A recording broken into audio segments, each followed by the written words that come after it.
اس عمر میں اگر ہم یہ عہد کر لیں کہ ہم خلافت کے ساتھ اس طرح وابستہ ہوں گے جس طرح خدا ہم سے چاہتا ہے، جس طرح رسول ہم سے چاہتا ہے، جس طرح خلیفہ وقت ہم سے چاہتے ہیں، تو پھر یقینی طور پر ہماری زندگی کے اندر بھی انقلاب ہوگا اور ہماری اولادوں کے اندر بھی انقلاب ہوگا۔ لیکن اگر ہم عہدوں کے پیچھے، دولت کے پیچھے، مال کے پیچھے اور اپنی اولاد کو صرف یہ کہ ان کے لیے مال اکٹھا کر جائیں، ان کے لیے مکان خرید جائیں، جائیدادیں بنا دیں، یہ کر دیں وہ کر دیں، اس کا فکر تو ہمیں ہے، لیکن اس مستقل زندگی کا کوئی فکر نہیں ہے۔ ان کی عارضی زندگی کے لیے تو ہم اپنے ضمیر بھی بیچنے کے لیے تیار ہوں، لیکن ان کی مستقل زندگی کا ہمیں فکر نہ ہو تو اس عمر میں آنے کے باوجود اگر یہ ہماری حالت نہیں ہے تو پھر ہمیں اپنی حالتوں پر دوبارہ غور کرنا پڑے گا۔ پھر ہمیں خلافت کے ساتھ وابستگی کے دعووں کے اوپر غور کرنا پڑے گا کہ جب تک خدا تعالیٰ کی، خدا کے رسول کی، خدا کے خلیفہ کی اطاعت کا حق ادا نہیں کرتے، ہم اپنی نسلوں کے لیے بھی جو کچھ چھوڑ کے جا رہے ہیں وہ دنیا کا مال ہے، دنیا کی جائیدادیں ہیں، دنیا کی چیزیں ہیں۔ لیکن ابھی جیسا کہ محترم طاہر صاحب نے اس سے پہلے آپ کے سامنے بہت خوبصورت انداز میں یہ بات رکھی ہے کہ ہمارا فرض ہے کہ اپنی نئی آنے والی نسلوں کو سنبھالیں، لیکن نئی نسلوں کو سنبھالنے سے پہلے خود اپنے آپ کو سنبھالنا ضروری ہے۔ جس کے اپنے قدم لڑکھڑا رہے ہوں وہ دوسرے کو کیا سہارا دے سکتا ہے؟ اس لیے پہلے اپنے نفس کے اندر جھانک کے دیکھیں، اس کی پاکیزگی کے سامان کریں، پھر اپنی نسلوں کے لیے پاکیزگی کے سامان کریں۔ اگر ہمارے نفس کے اندر گند ہے تو پھر گندے پانی سے تو صفائی نہیں ہوا کرتی۔ اگر دھلائی کرنی ہے، دوسرے کو پاک کرنا ہے تو گندا پانی پاک نہیں کیا کرتا، صاف ہونا ضروری ہے اس پانی کا۔ اور خدا تعالیٰ سے ہمیں جو وحی اور الہام کا پانی حضرت مسیح موعود علیہ الصلوۃ والسلام اور خلافت کے ذریعے معلوم ہو رہا ہے، یہ شریعت کا پانی، یہ پاک پانی ہے۔ اس پانی کو ہمیں پاک رکھنا چاہیے، اس پاکیزگی کے اوپر عمل کرنا چاہیے اور اس کو اپنی اولادوں کے اندر اس پانی کی جو فراہمی ہے اس کو کریں، نہ کہ جائیدادیں، مال، دولت ٹھیک ہے ایک حد تک وہ اپنی جگہ درست ہے، ضروری ہیں، لیکن جو اہم ترین ضرورت ہے وہ یہ ہے کہ اب خود بھی دین کے اوپر وابستہ ہو جائیں، خدا تعالیٰ کے لیے دین کو خالص کر لیں، اس کے رسول کی اطاعت، اس کے خلیفہ کی اطاعت ایسے ہونی چاہیے جیسے خدا اور اس کا رسول چاہتے ہیں۔ حضرت مسیح موعود علیہ الصلوۃ والسلام اور حضرت خلیفۃ المسیح الاول رضی اللہ تعالیٰ عنہ کا ایک اقتباس پیش کر کے اپنی گزارشات ختم کروں گا۔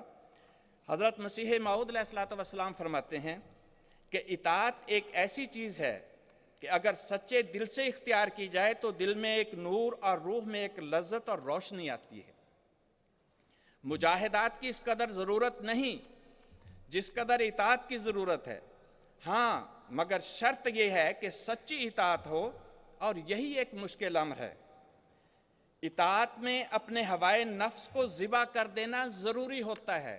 ہوائے نفس کا مطلب ہے کہ نفس کی خواہشات جو انسان کے دل میں پیدا ہوتی ہیں، تو حضور فرماتے ہیں کہ ان خواہشات کو ذبح کر دینا ضروری ہوتا ہے، بدون اس کے اطاعت نہیں ہو سکتی۔ اور ہوائے نفس ہی ایک ایسی چیز ہے جو بڑے بڑے موحدوں کے قلب میں بھی بت بن سکتی ہے، یعنی جو توحید کا دعویٰ کرنے والے ہیں ان کے دلوں میں بھی یہ جو خواہشات ہیں انسان کی، یہ بت پرستی کی طرف لے جاتی ہیں، یہ بھی بت بن سکتی ہیں۔ فرمایا صحابہ رضوان اللہ علیہم اجمعین پر کیسا فضل تھا اور وہ کس قدر رسول کریم صلی اللہ علیہ وسلم کی اطاعت میں فنا شدہ قوم تھی۔ یہ سچ بات ہے کہ کوئی قوم نہیں کہلا سکتی اور ان میں ملیت اور یگانگت کی روح نہیں پھونکی جا سکتی جب تک وہ فرمانبرداری کے اصول کو اختیار نہ کرے۔ فرمایا اللہ کا ہاتھ جماعت پر ہوتا ہے، اس میں یہی تو سر ہے کہ اللہ تعالیٰ توحید کو پسند کرتا ہے، اور یہ وحدت قائم نہیں ہو سکتی جب تک اطاعت نہ کی جائے۔ پیغمبر خدا صلی اللہ علیہ وسلم کے زمانے میں صحابہ بڑے اہل رائے تھے، خدا نے ان کی بناوٹ ہی ایسی رکھی تھی، وہ اصول سیاست سے بھی خوب واقف تھے، کیونکہ آخر جب حضرت ابوبکر صدیق رضی اللہ عنہ اور حضرت عمر فاروق رضی اللہ عنہ اور دیگر صحابہ کرام خلیفہ ہوئے اور ان میں سلطنت آئی، تو انہوں نے جس خوبی اور انتظام کے ساتھ سلطنت کے بارے گراں کو سنبھالا ہے، اس سے بخوبی معلوم ہو سکتا ہے کہ جہاں آپ نے کچھ فرمایا، یعنی حضور صلی اللہ علیہ وسلم نے کچھ فرمایا، اپنی تمام راہوں اور دانشوں کو ایک طرف رکھ کے حقیر سمجھا، اور جو کچھ پیغمبر خدا صلی اللہ علیہ وسلم نے فرمایا اسی کو واجب العمل قرار دیا۔ دل کی نالیاں اطاعت کے پانی سے لبریز ہو کر بہہ نکلی تھیں۔ یہ اس اطاعت اور اتحاد کا نتیجہ تھا کہ انہوں نے دوسرے دلوں کو تسخیر کر لیا۔ پس تم جو مسیح موعود کی جماعت کہلا کر صحابہ کی جماعت سے ملنے کی آرزو رکھتے ہو، اپنے اندر صحابہ کا رنگ پیدا کرو۔ اطاعت ہو تو ویسی ہو، باہم محبت اور اخوت ہو تو ویسی ہو، غرض ہر ایک رنگ میں، ہر صورت میں تم وہی شکل اختیار کرو جو صحابہ کی تھی۔ پھر حضرت خلیفۃ المسیح الاول رضی اللہ تعالیٰ عنہ فرماتے ہیں کہ تمہارا اعتصام حبل اللہ کے ساتھ ہو، قرآن تمہارا دستور العمل ہو، باہم کوئی تنازع نہ ہو، کیونکہ تنازع فیضان الہی کو روکتا ہے۔ حضرت موسیٰ علیہ السلام کی قوم جنگل میں اسی نقص کی وجہ سے ہلاک ہوئی۔ رسول اللہ صلی اللہ علیہ وسلم کی قوم نے احتیاط کی اور وہ کامیاب ہو گئے۔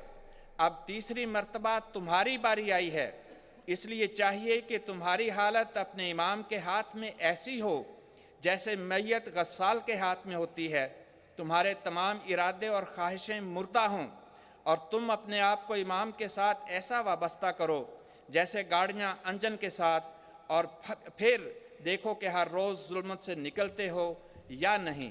اللہ تعالی ہمیں ان احکامات کو سمجھنے کی توفیق عطا فرمائے اور ان پر عمل کرنے کی توفیق عطا فرمائے۔